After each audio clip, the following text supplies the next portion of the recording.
क्या आप भी फ्रीलांसिंग का वर्क करते हैं? क्या आप भी वर्क फ्रॉम होम करके घर से पैसे कमा रहे हैं? तो ध्यान रखिएगा, शायद आपको जीएसटी पे करना पड़ सकता है। हेलो एवरीवन, मैं CA Nilesh Bajaj, chartered accountant. आज हम बात करेंगे फ्रीलांसिंग के बारे में, वर्क फ्रॉम होम के बारे में। तो गाइस, फ्रीलांसिंग क्या होता है कि एक ऑनलाइन प्लेटफॉर्म होते हैं जहां पे आप अपने ही शहर में या अपने शहर से बाहर भी कई सारे लोगों को ऑनलाइन प्लेटफॉर्म के माध्यम से सर्विस दे सकते हैं। इसको बोलते हैं फ्रीलांसिंग। अब फ्रीलांसिंग पे टैक्स कितना लगता है, यानी कि अगर मैं कोई भी सर्विस दे रहा हूं और वो इंडिया में दे रहा हूं तो उस पे 18% का जीएसटी लग जाएगा।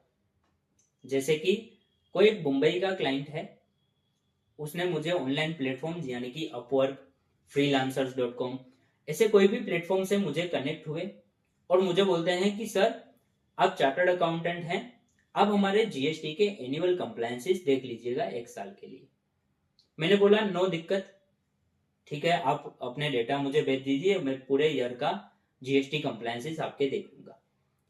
ये मैंने मुंबई के क्लाइंट पे, मैं बैठा हूं गुजरात में और मैंने मुंबई महाराष्ट्र के क्लाइंट को ये सर्विस दी है, तो इस सर्विस पे मुझे 18% जीएसटी भरना पड़ेगा।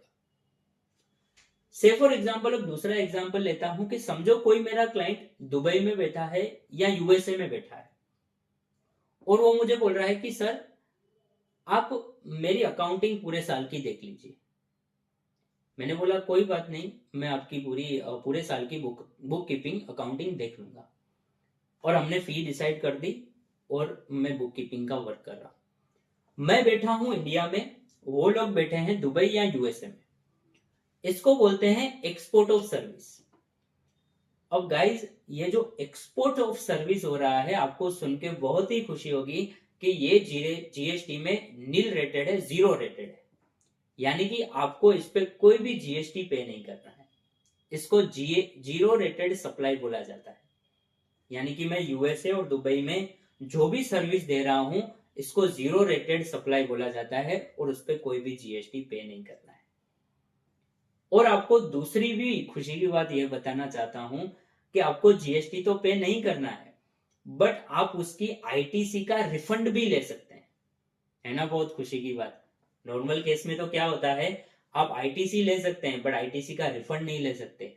यहाँ पे तो जीएसटी भी पे नहीं करना है और आईटीसी का रिफंड भी ले सकते हैं डायरेक्ट अपनी बैंक में।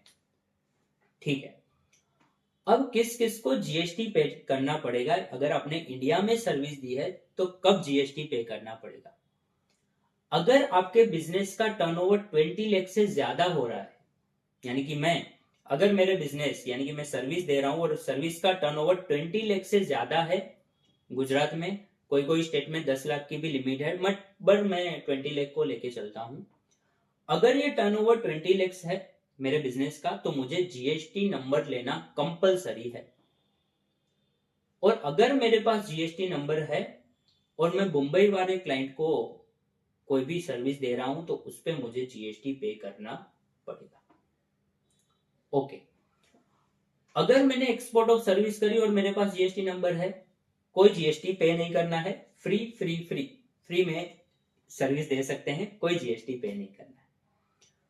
पर गाइज, जो भी आप एक्सपोर्ट करते हैं, ध्यान रखिएगा उसके डॉक्यूमेंट्स आप प्रॉपरली मेंटेन करें, यानी कि जो भी एक्सपोर्ट आप कर रहे हैं उसके डॉक्यूमेंट आप प्रॉपरली मेंटेन करें।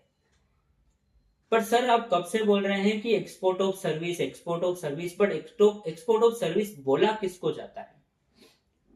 तो जीएसटी के हिसाब से एक्सपोर्ट ऑफ सर्विस उसको बोला जाएगा जब सर्विस प्रोवाइडर इंडिया में है, यानी कि जो सर्विस दे रहा है वो इंडिया में है, recipient of service outside India है, यानी कि जो सर्विस ले रहा है अपना यूएसए वाला क्लाइंट, वो आउटसाइड इंडिया होना चाहिए।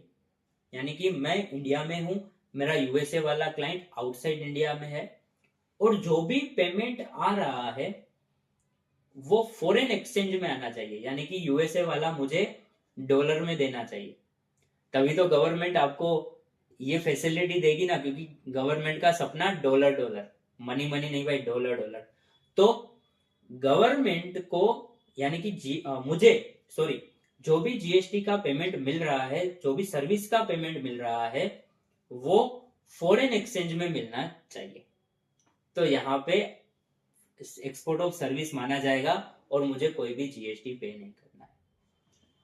अब सर कौन से डॉक्यूमेंट हमें संभाल के रखने हैं उसकी बात करता हूं। तो एक आता है फॉरेन इनवर्ड सर्टिफिकेट, यानी कि फॉरेन से जो भी आपको मनी आ रही है उसका फॉरेन इनवर्ड सर्टिफिकेट आपको संभाल के रखना है। और जो भी आप इनवॉइस जनरेट कर रहे हैं वो इनवॉइस रिकॉर्ड्स प्रॉपरली रखिए।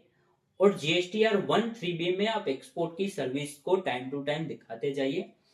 और जो भी पेमेंट आ रहा है बैंक में आ रहा है, उस बैंक के रिकॉर्ड्स को भी संभाल के आपको रखना पड़ेगा। तो ये सब अगर आप ध्यान रखेंगे तो जीएसटी का कोई भी असेसमेंट या नोटिस आती है तो आपको कोई भी दिक्कत नहीं आएगी फ्यूचर में। तो अगर आप फ्रीलांसिंग की सर्विस करते हैं तो इन सब चीजों का बहुत ध्यान रखिएगा। और अगर कोई भी क्वेरी हो, कोई भी सजेशंस हो तो आप हमारे इंस्टाग्राम से हमसे जुड़ सकते हैं, एज वेल एज हम हमें व्हाट्सएप पे भी कनेक्ट कर सकते हैं। तो ऐसी ही जानकारी के लिए जल्दी से हमारी यूट्यूब चैनल को सब्सक्राइब करिए। इस वीडियो को फ्रीलांसिंग अपने फ्रेंड्स रिलेटिव के साथ शेयर करिए ताकि उनको भी इन सब चीजों का नॉलेज रहे। Thank you.